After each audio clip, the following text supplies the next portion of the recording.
Él no mató a nadie, no robó un banco ni disparó contra una familia.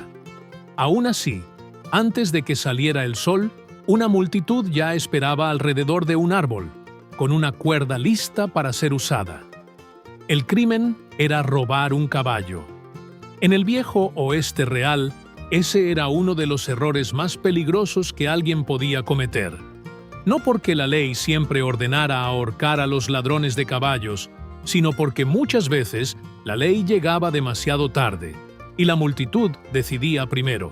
Para esa gente, robar un caballo no era solo llevarse un animal, era dejar a un hombre sin trabajo, sin transporte, sin escape y, en muchos casos, sin posibilidad de sobrevivir.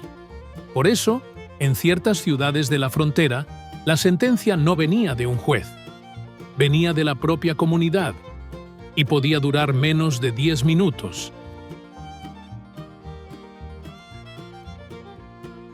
Para entender la brutalidad de ese castigo, hay que entender lo que significaba perder un caballo en esa época.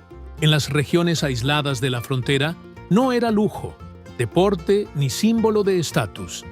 Era lo que conectaba a una persona con el resto del mundo. Imagina despertarte en una granja lejana y descubrir que el corral está vacío. La ciudad más cercana queda a 1 o 2 días de viaje. El médico vive lejos. El almacén está lejos. El vecino tal vez esté a kilómetros de distancia. Sin caballo, un hombre no podía buscar comida, vender su producción, cuidar el ganado, pedir ayuda ni escapar de una emergencia. Y las emergencias eran constantes. Una tormenta podía destruir cultivos. Un incendio de pradera podía avanzar rápidamente. Un niño podía enfermarse durante la noche. Y un simple viaje a la ciudad podía convertirse en una cuestión de vida o muerte. En la frontera, quedarse a pie no era una incomodidad, era aislamiento. El problema empeoraba porque reemplazar un caballo era muy caro. Un cowboy podía ganar alrededor de $1 al día y trabajar solo algunos meses al año. Para muchas familias, comprar otro animal significaba meses de esfuerzo, endeudarse o algo simplemente imposible. No había seguro, crédito fácil ni reposición inmediata.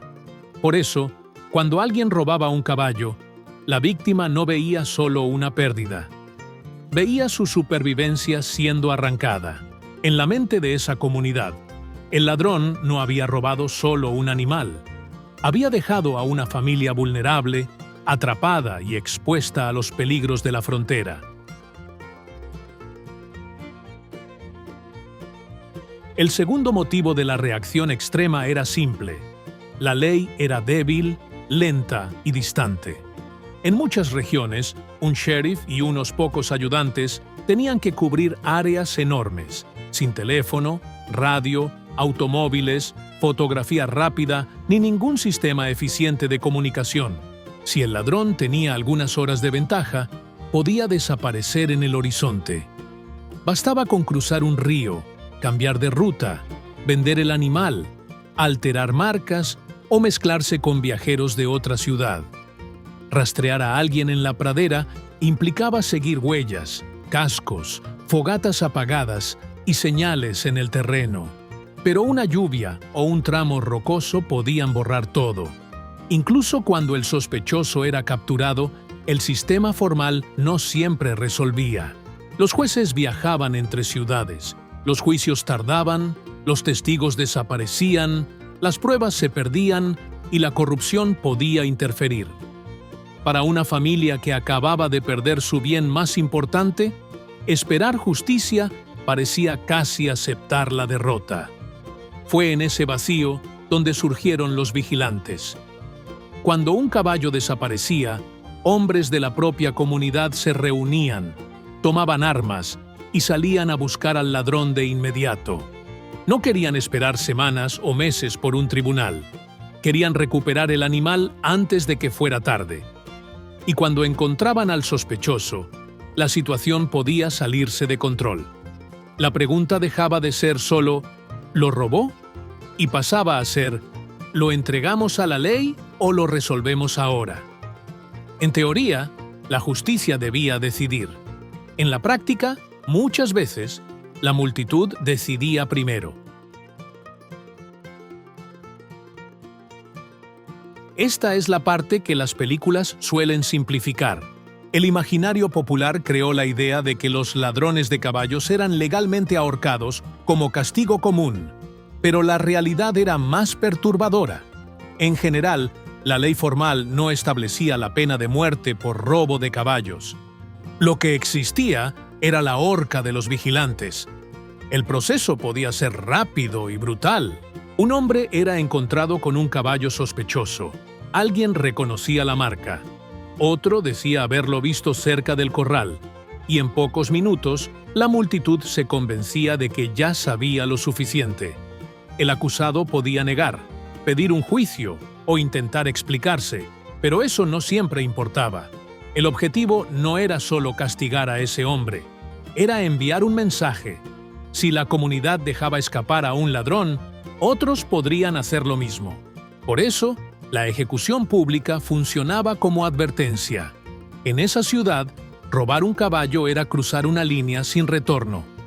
El lado más cruel es que no todos los acusados eran culpables.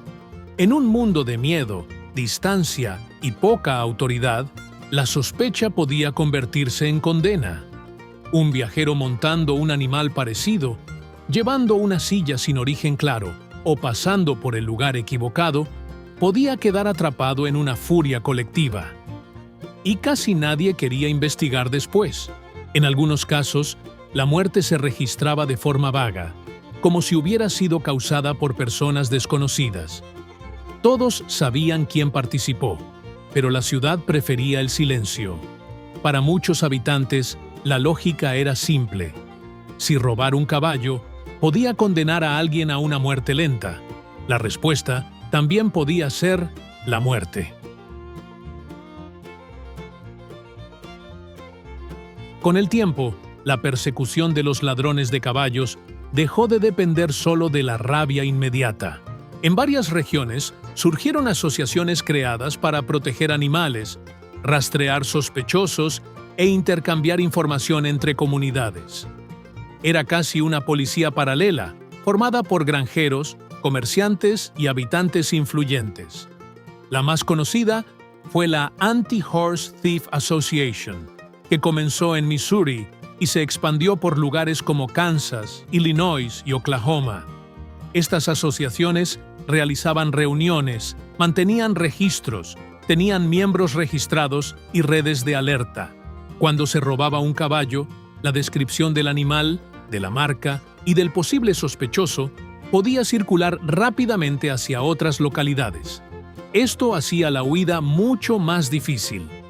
Un ladrón podía pensar que bastaba cruzar a otro condado, pero la noticia podía llegar antes que él. Al entrar en una nueva ciudad, encontraba hombres atentos a cada caballo nuevo, cada silla extraña y cada viajero demasiado nervioso.